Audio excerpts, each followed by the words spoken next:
regarding utilities, it all comes down to your tenancy agreement. So the first point of call, and this is probably what I would suggest with any sort of breach that you're concerned about, is to check your tenancy agreement just to see what the terms say. So in this case, if the contract doesn't stipulate you're liable to pay the utilities, whether you're there or not, then I think you would clearly want to contact your landlord and highlight that you've been overcharged, highlight that you've been out of the area or out of the locality. So I'd provide details. So, for example, if you went abroad, you could provide your itinerary of your trip, or you could provide, a Facebook shot of you with your relatives, or details of when you were at home.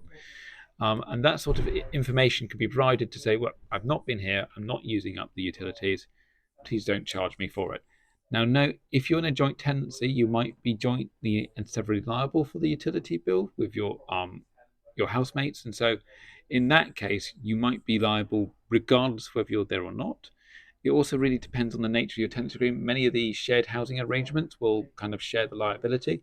What I would suggest you do is, if this is a persistent problem, you need to speak with your housemates, discuss it with them, and reach a an agreement where possible. Where if this is an ongoing or persistent issue, that this can be addressed.